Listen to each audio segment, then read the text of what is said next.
What's up guys, my name is Jake and welcome to Abandoned, episode 55. Back in the summer of 2019, we went on a road trip through the northeastern United States. It was the same road trip where we filmed the astonishing Revel Hotel, and for some reason we were approaching Atlantic City for the ending of our journey. But we weren't going there to enjoy the beaches or try our luck in the casinos. For a while now, I've known about a troubled hotel development on the New Jersey coast. A massive, modern glass tower that looks like a shining star in an otherwise somewhat dated skyline of aging casino hotels. One that at one point was abandoned.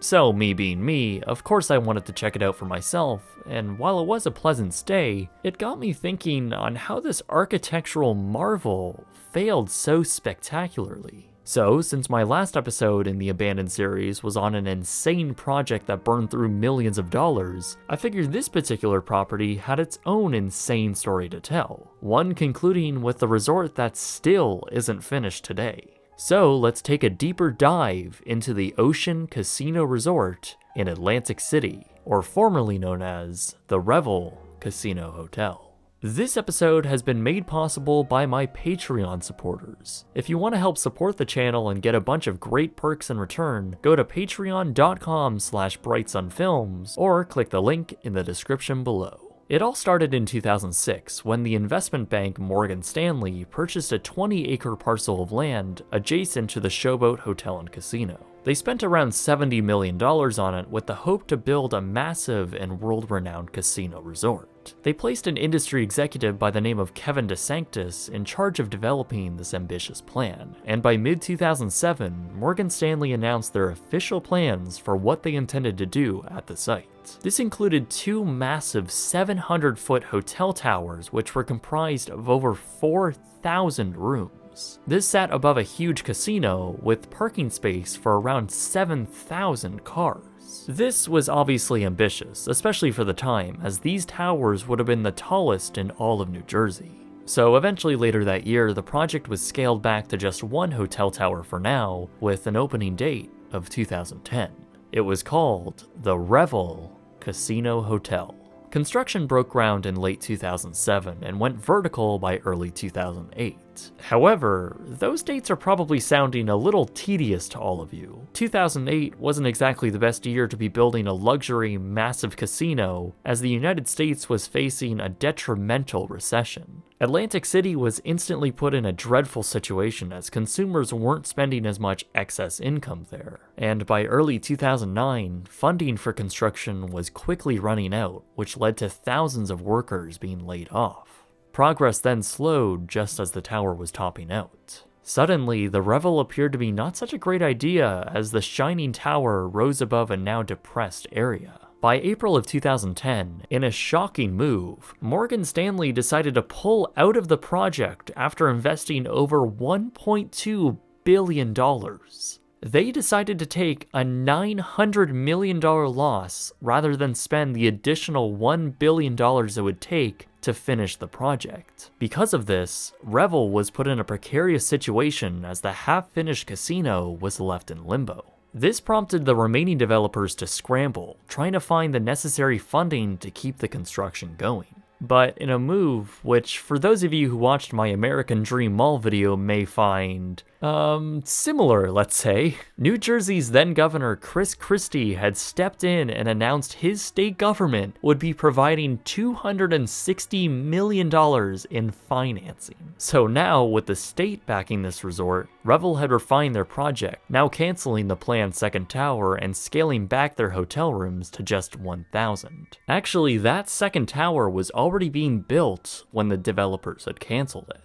In early construction photos, you can actually see vertical construction on it alongside Tower 1. However, once it was abandoned, the already built structure was just topped off just a few floors high, and the planned rooms just became other spaces. So now as you look at the building from certain angles, it clearly shows that a second tower was already somewhat built before it was abruptly cancelled.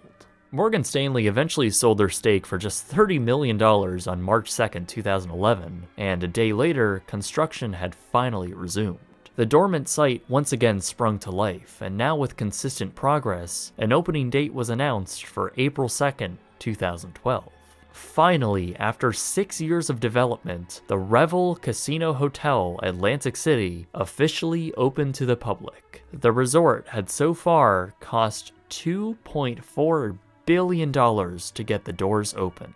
However, that's not to say what they finished wasn't good quality. The resort itself was modern and aesthetically pleasing, with wide open concourses, great views from the many hotel rooms, and lots of amenities. However, on the casino side of things, it ranked almost at the bottom of Atlantic City's 12 major casinos in terms of winnings. Revel had a pretty lackluster grand opening, yet officials and politicians celebrated the 10,000 new jobs the resort created. Governor Christie said in the official press release for the opening, quote, "The completion of Revel and its opening is a turning point for Atlantic City and a clear sign that people once again have faith in the city's ability to come back and be successful."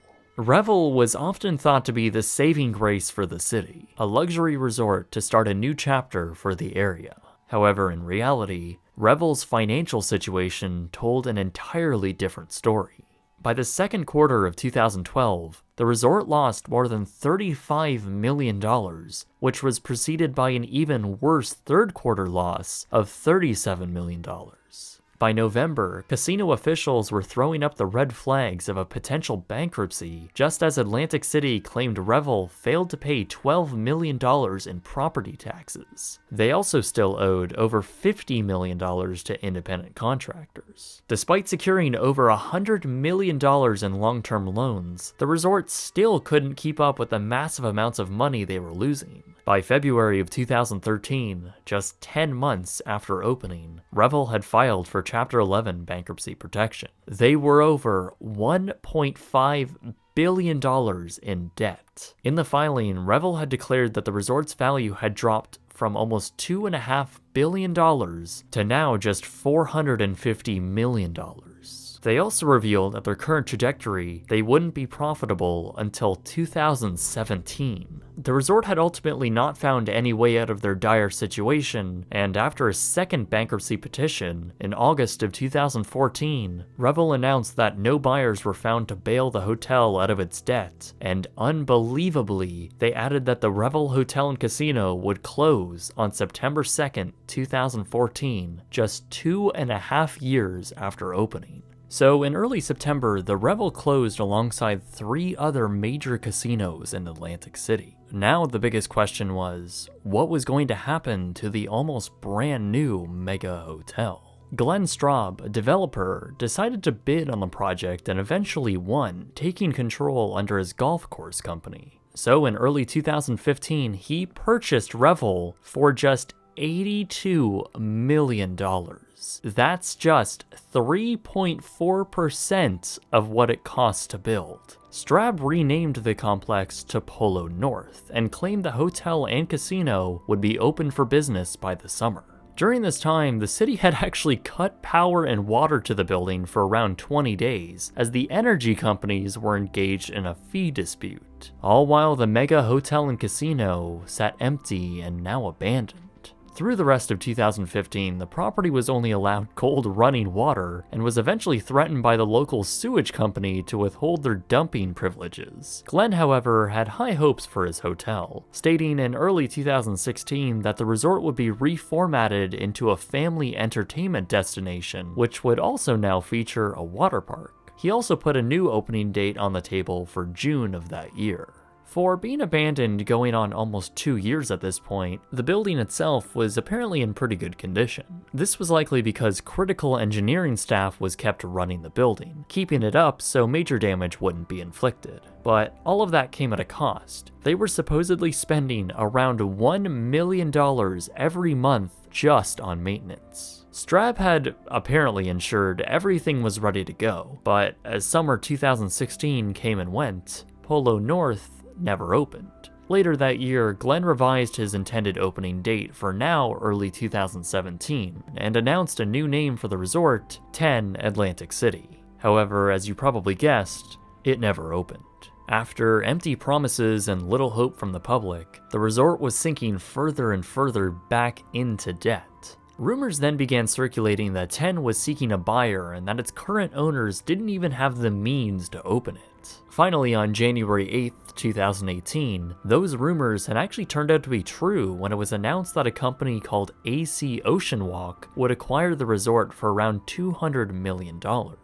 And now, finally, someone was serious about opening this property back up. AC announced that their company would invest another $175 million to bring the abandoned and slowly decaying structure back up to a presentable state for opening. Finally, the hotel was renamed for the last time to the Ocean Resort Casino. And after almost 4 years of sitting empty and effectively abandoned, the not-so-new resort reopened on June 27th, 2018. The hotel opened with over 100,000 square feet of gaming, 19 restaurants, 6 bars, and a full spa. The property also boasts an expansive set of common areas, lobbies, and conference rooms. Most of the original decor, however, is unchanged from the original Revel Hotel, most notably in the guest rooms, as they're pretty much the exact same as they were in the original. Overall, the entire structure is around 6.3 million square feet, which is almost the same size as the Pentagon, so it's pretty large. When I visited, I actually didn't know what to expect, and when I first entered, I was taken back by how actually massive the facility is. I did enjoy the architecture, and I thoroughly enjoyed our room. The views were especially nice. I think the best part about it, though, was the price. King rooms can be as cheap as $49 a night, which is astonishingly good. We've spent more on another dirty room and haven't exactly gotten these types of accommodations. However, with that being said, the resort is a bit of a maze, which tends to happen when a building this large is designed for another client. There's also the fact that the resort still isn't really finished. There are several large rooms and even floors in the main tower that are completely unfinished. There are actually 12 entire empty floors where around 600 extra rooms were framed, yet never built. What's even more strange is that these unfinished rooms are in between active finished rooms. So guests are actually staying above and below a section of the hotel that is just unfinished. I suppose it's one of the last remnants of the tumultuous past for this property. So what's happening now? Well, when the resort first opened, they were still not profitable and even sparked rumors of another bankruptcy. The new company which owned it was led by a man named Bruce Diafik. However, just 6 months into operating the struggling resort, he was abruptly killed in a single car crash. The result of his death behind the wheel was from an apparent medical event. So one of his primary lenders assumed control of the resort in early 2019, and after another $70 million was pumped into the hotel, the results are finally positive. According to them, Ocean, for the first time ever, was self-sufficient in 2020 prior to the global pandemic. However, of course, due to the events of COVID, it forced the hotel to temporarily close. I am almost positive that the property will not make any money through 2020 for many reasons. Mostly because they had to shut down and they won't be able to fill the hotel to their desired capacity. And that sets an unknown course into the future, since who knows how long that will last and how big of a financial impact it'll have. My feelings on this are a bit mixed. On one side, I enjoyed our room there. Waking up to the view was great, and the restaurant we ate at was pretty good. It was an interesting experience walking through something I knew had had such a rough history and even sat abandoned for a couple years. But there was also a weird feeling I got there. Like everything wasn't exactly right, and everything was hastily being held together for something that might just collapse. But I guess I am a bit biased since I rather dislike casino hotels altogether. I guess in the end, the story of this building was the most interesting part about it. The otherwise seemingly standard, modern mega resort hides in plain sight unless you know the actual story. Unfortunately for them, however, most people in the area do. To me, the fact that it went through so many owners, burned through literal billions of dollars, then sold for a fraction of that is unbelievable. You would never think a building so modern and fancy would have gone through a nightmare it did, but here we are. It's been 14 years and the Ocean Resort is still not really finished. And it really is hard to find anyone else but the developers to blame for wasting so much time and money. So I guess in the end, it was the Revel who had the gambling problem.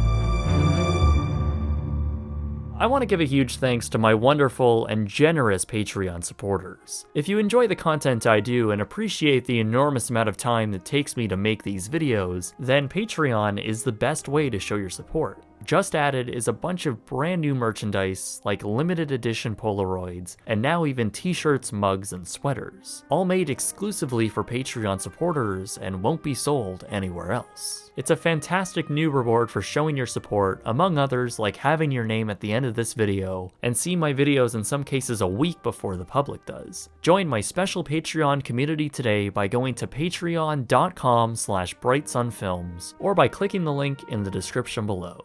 Seriously, thank you all to have been supporting me there, and those of you who wish to in the future. It really does help me a lot in making these videos. Anyway guys, my name is Jake, and thank you very much for watching.